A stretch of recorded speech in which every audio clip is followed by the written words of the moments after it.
நேயர்களுக்கு வணக்கம். இன்றைய சிறப்பு நேர்காணலில் நம்மோடு இணைந்திருக்கிறார் மூத்த பத்திரிகையாளர் குபேந்திரன் அவர்கள். சார் வணக்கம். வணக்கம்.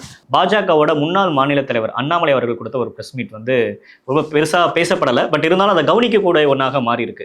நான் ஒரு தனி மனிதன், எனக்கு பின்னாடி அந்த கூட்டமெல்லாம் இல்லை, நான் ஒரு சாதாரண யாருக்கிட்டையும் வேலை செய்யலாம் வரல அப்படின்ற மாதிரி பேசுறாரு. அதுக்கு முன்னாடி SRM யூனிவர்சிட்டியில் நடந்த ஒரு ஃபங்க்ஷனில் அந்த பாஜகவோட பூத் கமிட்டியோட பயிலரங்கத்தில் அண்ணாமலை அதை ஸ்கிப் பண்ணுறாரு. இதெல்லாம் பார்க்குறப்ப அண்ணாமலை கொஞ்சம் தனித்து இருக்கிறாரோ, அவர் வேற ஏதோ பிளான் யோசிக்கிறாரோன்ற மாதிரியான செய்திகள் வர ஆரம்பிக்குது. ஒரு பிளானும் கிடையாதுங்க. அவருக்கு பதவியிலலாம் இருக்க முடியாதுங்க. அதெல்லாம் என்ன பிளான் இருக்கு? நான் தொண்டனாக இந்த கட்சியில் இருப்பேன், பயணிப்பேன், வேலை செய்வேன் தான் சொன்னாரு. தலைவர் பதவியில் எனக்கு தேவையில்லை, வெங்காயம், இது வெங்காயம்னு சொன்னார். ஏன் இருக்க வேண்டியதுன்னு? ஏன் அங்கே பயிலரங்க கூட்டத்துக்கு போல? அன்வர் ராஜா ஒரு கருத்து தெரிவிக்கிறார், தமிழ்நாட்டில் பாஜக கால் ஊன்ற முடியாதுன்னு. உண்மையிலே பாஜகவில் தலைவராக இருந்து இத்தனை நாட்கள் வேலை செய்த அண்ணாமலைக்கு கொஞ்சமாவது சூடு சொரணம் ரோஷம் வரணுமா இல்லையா? கால் ஊன்ற முடியுமா முடியாதான்னு தேர்தல் முடிவு பார்த்துக்கலாம் அப்படின்னு சொல்லணுமா இல்லையா? ஏதோ ஒரு பதில் சொல்லணுமா இல்லையா? ஏதோ ஒரு வார்த்தை. எதுக்கு தனி மனிதன் சொல்றீங்க? எப்போ தனி மனிதன் ஆயிட்டீங்க? அதுனாங்க அது கட்சியில் 3 வருஷம் தலைவராக இருப்பீங்க, ஏகபோகமாக எல்லா சாம்ராஜ்யத்தை அனுபவிப்பீங்க, கட்ட தனி மனிதன். அந்த கேள்விக்கு பதில் சொல்ல முடியாமல் ஓடி ஒழிகிற அண்ணாமலையை பார்த்து சிரிப்பு வருதா இல்லையா?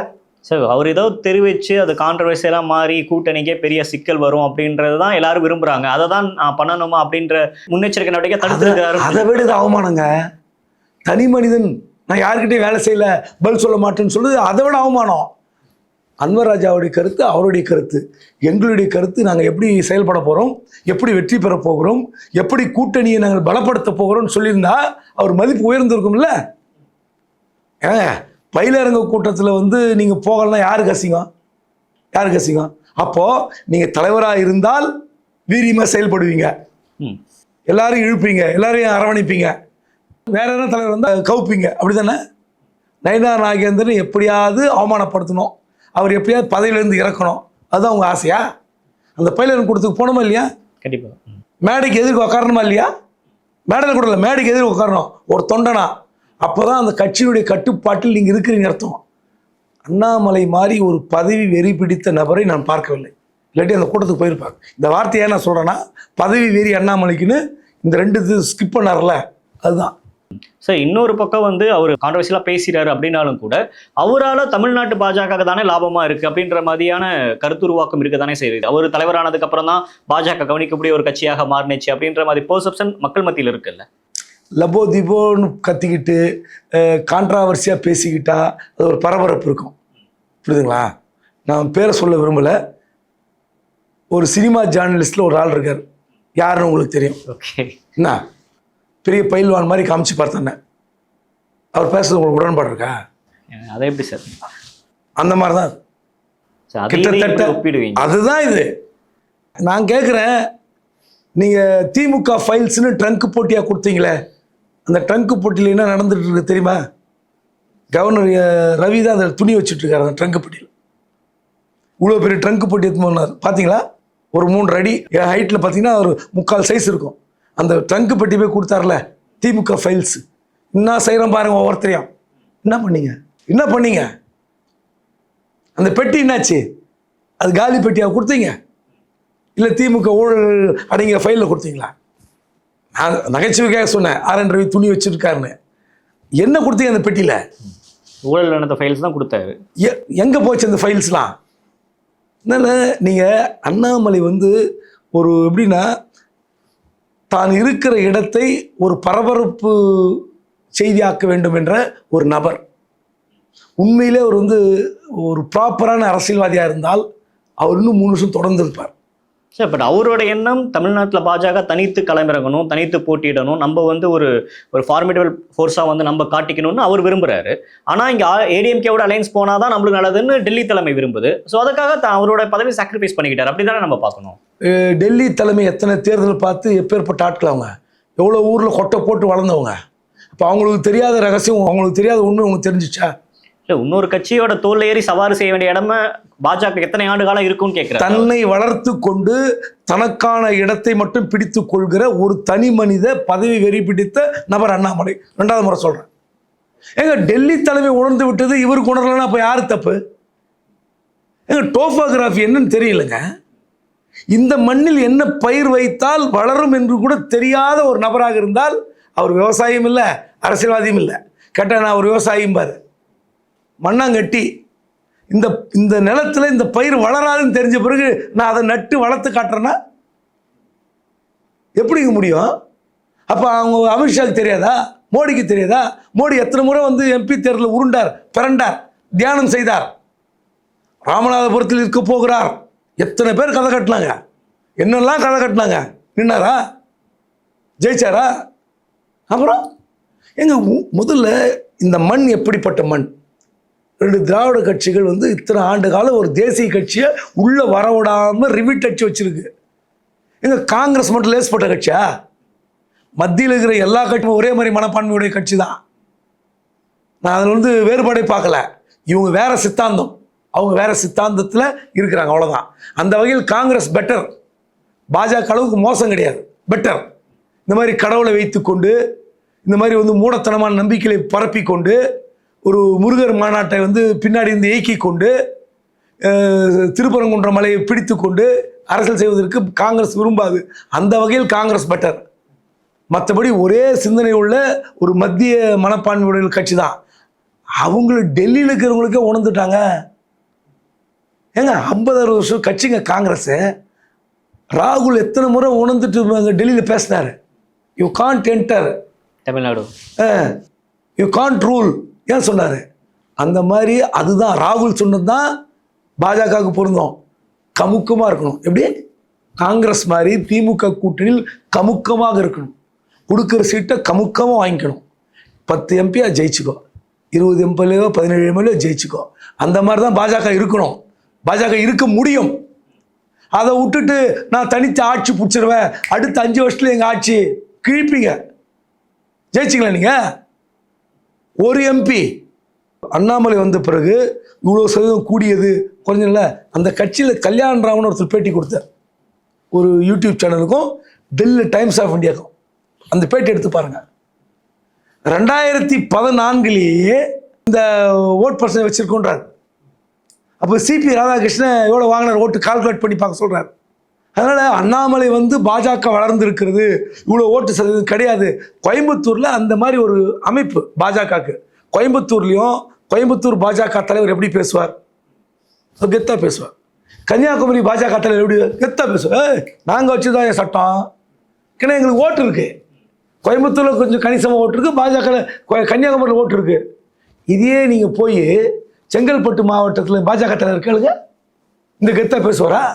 பேச மாட்டாரு. ஏன் பேச மாட்டாரு? ஓட் பேங்க் இருக்கு. இந்த மாதிரி கோயம்புத்தூர்ல இதே அண்ணாமலை ஏன் கோயம்புத்தூர்ல போய் நின்னீங்க? அங்கதான் அவருக்கான பலம் இருக்கு. நீங்க போய் தஞ்சாவூர் நிக்க வேண்டியதானே, இல்லாட்டி இங்க வந்து வேலூர் நிக்க வேண்டியதானே? ஏன் நிக்கல? நீங்க அப்படியே அண்ணாமலை தட்டி தூக்கி எழுப்பிட்டார்ல பாஜகவை, ஏன் கோயம்புத்தூர் போனீங்க? பட் இது மாதிரி தொடர்ந்து மீட்டிங்ஸை ஸ்கிப் பண்றது மூலியமா அவர் என்ன மெசேஜ் சொல்ல வர்றாரு சார்? அவருக்கு பதவி வெறிங்க. இன்னொரு 10 நாள் இவ்வளோ பெரிய கட்சி பாஜக, தேசிய தலைவர் இன்னும் கண்டுபிடிக்க முடியல. ஜனவரி மாதம் புதிய தலைவர் வந்துடும். 6 மாதம் ஆச்சுங்க.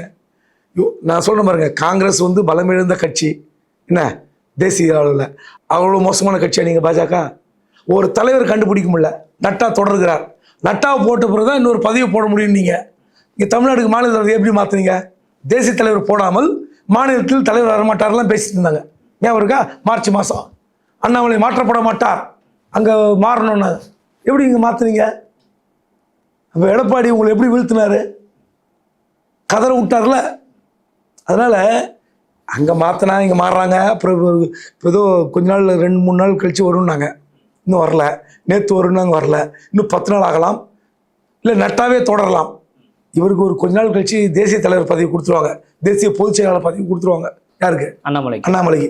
ஏதோ ஒரு பொதுச் செயலாளர் போஸ்ட் வாங்கிட்டு பீகார் எலெக்ஷன் இல்லைன்னா அசாம் போட்டுருவாங்க. மோடி அமித்ஷா மனசுல அண்ணாமலை ஒரு நிரந்தர இடம் பிடிச்சிட்டாருன்னு புரிஞ்சுக்கலாமா? அப்படிலாம் கிடையாது, வெளியே தள்ள மாட்டாங்க. இல்லை சார், தேசிய அளவில் ஒரு முக்கியமான பதவினா அப்படித்தானே புரிஞ்சுக்கணும். குருமூர்த்தி அண்ணாமலை காப்பாற்றுவதற்கு என்ன பாடுபட்டார்னு அந்த கட்சியில் இருக்கிறவங்களை கேளுங்க. அமித்ஷா வந்து கூட்டணி ஏற்படுகிற நாள் சென்னை ITC கிராண்ட் சோழால அன்று காலை அமித்ஷா வந்து குருமூர்த்தி வீட்டுக்கு போகிறார். யாரை கூட்டின்னு போகிறாரு? அண்ணாமலையா. அண்ணாமலை எங்கே உட்காந்துருந்தாரு? இந்த மீட்டிங்கில் உள்ளே உட்காந்துருந்தாரா? அதுவரை தலைவர் மாற்றப்படவில்லை. இந்த கூட்டணி ஏற்படுகிற நாள் வரை தலைவர் அண்ணாமலை தான். வெளியே உட்காத்தி வச்சுட்டாங்க. இந்த தகவலை நான் போய் இந்த 1-to-1 மீட்டிங்கில் போய் கண்டுபிடிச்சி தான் சொல்ல. நடந்த விவகாரத்தை பாஜக நண்பர்களே சொன்ன தகவல். குருமூர்த்தி சிபாரிசு பண்ணுறார், தலைவரை மாத்திர மாதிரினா மாற்றாதீங்க, அண்ணாமலையே இருக்கட்டும்னு. அவர் சொல்லியிருக்கார் அமித்ஷா, அண்ணாமலை பற்றி உங்களுக்கு தெரிஞ்சதை விட 1000 மடங்கு எனக்கு தெரியும், அந்த சப்ஜெக்டை பேசாதீங்கன்றார். இது நான் சொல்லலைங்க, திரும்ப சொல்கிறேன், சத்தியமாக பாஜக நண்பர்கள் சொன்னது. அப்போது மத்திய உள்துறை அமைச்சர் ஹோம் டிபார்ட்மெண்ட் கையில் வச்சுட்டு இருக்கிற அண்ணாமலையுடைய செயல்பாடுகளை எத்தனை எடை போட்டு வச்சுருப்பார். தலைவரை உட்காந்துக்கிட்டு எம்பி தேர்தலில் எவ்வளோ வசூல் பண்ணீங்க, அரவக்குறிச்சிக்கு கர்நாடகாவிலேருந்து உங்களுக்கு எவ்வளோ பணம் வந்தது, தமிழ்நாடு முழுவதும் நீங்கள் சேகரித்த பணம் என்ன, உங்கள் மச்சான் வீட்டுக்கு ஏன் ரைடு வந்தாங்க ஈடி, இவ்வளோ பணம் சம்பாதிச்சுட்டு அவரை ஒதுக்கி விட்டு போவாங்களா பாஜக? ஒதுக்கி விட்ட வேறு கட்சி ஆரம்பித்து வேறு மாதிரி போயிடுவார? ஒதுக்க மாட்டார்கள். பாஜகவை பொறுத்தவரை தப்பு செய்தால் கௌரவிக்கப்படுவார்கள். அந்த கௌரவத்தில் வேற ரிவீட் இருக்கும். ஓகே. இன்னொரு பக்கம் தற்போது மாநில தலைவராக கூடிய நைனா நாகேந்திரன் ஒரு மேடையில் பேசுகிறப்ப, அந்த பயிலரங்கத்தில் தான் பேசுகிறப்ப ரொம்ப வருத்தமாக நிறைய விஷயங்கள் பதிவு செய்கிறாரு. ஃபோன் பண்ணால் ஒரு வணக்கம் கூட சொல்ல மாட்டேன்றீங்க, சொல்லுங்க அப்படின்னு சொல்கிறீங்க. நைனா நாகேந்திரன் பேசுகிறேன் அப்படின்னா நைனாவா அப்படின்னு கேட்குறீங்கன்னு சொல்லிட்டு பேசுகிறாரு. பட் இவ்வளோ கேமரா முன்னாடி இருக்கிறப்ப ஒரு தலைவர் இப்படி மேடையில் பேசுறது அப்படின்றது கான்ட்ரவர்சியலாக மாறி இருக்கு சார். நீங்கள் இதை எப்படி பார்க்குறீங்க? முதல்ல இந்த அனைத்து கட்சிகளுக்குமான ஒரு தகவல் சொல்லிடுறேன். உங்களோட உள்ளரங்கு கூட்டத்துக்கு முதல்ல மீடியாவை கால்ஃபர் பண்ணாதீங்க. சரி, மீடியா கால்ஃபர் பண்ண பிறகு இப்படிலாம் பேசக்கூடாது, வெளிப்படையாக பேசுகிறேன், வெள்ளந்தியாக பேசுகிறேன்லாம் பேசுனீங்கன்னா சிக்கல் வரும். அப்போது மாநில தலைவருக்கே மரியாதை இல்லை, வணக்கம் சொல்ல மாட்டேங்கிறீங்க. நைனா நாகேந்திரனா எந்த நைனா? அப்புறம் ஏதோ ஒரு கிளை செயலாளருக்கு ஃபோன் பண்ணேன், நீங்கள் கிளை செயலாளர் என்று கேட்டேன். நான் கிளை செயலாளரா? இல்லை, எனக்கு தெரியாது, எங்கள் அண்ணன் என் பேரை போட்டிருப்பாரு. அப்போது அந்த கட்சியினுடைய கிளை செயலாளருக்கு ஃபோன் செய்தால் நானா கிளை செயலாளர், என் பெயரை யாரோ அச்சடித்து விட்டார்கள் சொல்கிற அளவுக்கு கட்சி இருக்குன்னா நைனா நாகேந்திரன் நிலைமை பாருங்கள். நான் அதிமுக திமுக உயர்வுபடுத்தி பேசலை. அதே அதிமுக திமுகவுக்கும் தமிழ்நாட்டில் சில தொகுதிகளில் பூத்தில் உட்காரத்துக்கு ஆள் கிடையாது, அது எனக்கு தெரியும். திமுக அதிமுகவுக்கு சில தொகுதிகளில் பார்டரில், ஆந்திரா பார்டரில், கேரளா பார்டரில், கர்நாடகா பார்டரில் பூத்தில் உட்காரத்துக்கு ஆள் கிடையாது. அதுக்காக தமிழ்நாடு முழுக்க இல்லை, யதார்த்தத்தை இப்போ சொல்கிறேன். பாட்டாளி மக்கள் கட்சிக்கு கன்னியாகுமரியில் பூத்தில் உட்காருவாங்களா? சொல்லுங்கள். அதனால் பெரிய கட்சியிலே அந்த நிலைமை. பாஜக நிலைமை உள்ளங்கை நெல்லிக்கன்னு எல்லாருக்கும் தெரியும். 68,000 பூத்தில் கமிட்டி போடுற அளவுக்கு பாஜகவுக்கு செல்வாக்கு இல்லை என்பதை நன்றாக தெரியும். நீங்கள் முன்னாடி கேட்டீங்களே, அண்ணாமலை வளர்த்து விட்டார், அண்ணாமலை வளர்த்து விட்டார்னு. என்னத்தை வளர்த்தாரு? நைனா நாகேந்திரன் கேட்டால் கிளை செயலாளர் யார்? அப்போ அந்த கிளை செயலாளர் எந்த கட்சி? இதுதான் நிலைமை, இதுதான் உதாரணம். அதனால் பாவம் நயினார் இப்படி வெளியேந்தியே பேசி மாட்டிக்கிட்டார். ஆனால் நயினாருடைய படத்தை விட அண்ணாமலை படம் ரீச் ஆகிற அளவுக்கு சலம்பல் பண்ணார். கண்ட மேனிக்கு பேச வேண்டியது, என்ன ஒன்றா கான்ட்ரவர்சி பண்ண வேண்டியது, மீடியாவை கடித்து குதற வேண்டியது, மீடியாவை குரங்குன்னு வேண்டியது, மீடியா அங்கே துட்டு கொடுக்குறாங்கன்னு சொல்ல வேண்டியது, இவங்க கொடுத்த துட்டு, இவங்க கொடுத்த செல்ஃபோன்லாம் மறைக்க வேண்டியது. ஸோ அதனால் அவரை மாதிரி செயல்பட வேணாம். நீங்கள் ஒரு பெரிய டிரைவ் போகணும். இப்போ உங்களுக்கு தெரியல, நான் சொல்ல வரல. நயினா நாகேந்திரன் அதிமுகவில் ஒரு நோட்டட் பர்சன், அமைச்சராக இருந்தவர். அவரை தெரியலன்றதுக்காக நான் அப்படிலாம் சொல்ல மாட்டேன். இது பல இடங்களில் நடக்கக்கூடிய நிகழ்வு தான். அவர் ரேண்டமாக செக் பண்ணதில் உண்மை தெரிஞ்சுக்கிட்டார். அதனால் ஒரு பெரிய நடைபயணம் போய் ஊராக கிளைக்கழகம் வரை அவர் பெயரை பதிவு வைக்கிற முயற்சி செய்தால் அது மாறக்கூடாது. அதனால அண்ணாமலைக்கு கீழே ஒர்க் பண்ணவங்க நயினாருக்கு கீழே ஒர்க் பண்ண மாட்டேன்றாங்க. அந்த ஒரு சிக்கல் இருக்கு அப்படின்ற மாதிரி. இல்லை, அது ஒரு உண்மைதான், நான் இல்லைன்னு சொல்லலை. இது அண்ணாமலையை வைத்துக்கொண்டு நயினார் இன்னும் கொஞ்ச நாளைக்கு கஷ்டப்படணும். அதுக்கு பெட்டர் இங்கேருந்து காலி பண்ண தான் முடியும். யார்? அண்ணாமலை இங்கேருந்து பேக் பண்ணி ஏதாவது ஒரு ஸ்டேட்டுக்கு அமைச்சு இன்சார்ஜாக போடணும். இல்லைன்னா அண்ணாமலை இங்கே இருந்தார் என்றால் கூட்டணி உடைக்க விரும்புவார். எடப்பாடியை முதலமைச்சர் ஆக்கக்கூடாது என்பது திமுக தலைவர் ஸ்டாலினை விட அண்ணாமலை ஒரு தெளிவான முடிவோடு இருப்பார். நான் தன்னை காலி பண்ணவர் முதலமைச்சராகி கலக்கு பார்ப்பாரா, விடுவாரா? அது அவர் கையில் இல்லை, அவருடைய ஆசையை சொல்கிறேன். அதனால் நயினாருக்கு ஒரே பிரச்சனை வந்து அதிமுகவோ அவங்க கட்சி தொண்டர்களோ கிளைக்கழக செயலாளரோ இல்லை கேட்டவங்க ஃபோன் பண்ணும்போது இப்படி வந்து மரியாதை இல்லைன்னு அதுக்காக இல்லை, இவரை தூக்கிட்டா போதும், இவர் தூக்கி வெளி ஸ்டேட்டுக்கு அனுப்பிச்சிட்டா போதும், எல்லாம் சரியாயிடும். ஓகே சார், உங்கள் கருத்துக்கும் நேரத்துக்கும் நன்றி. தேங்க்யூ. நன்றி.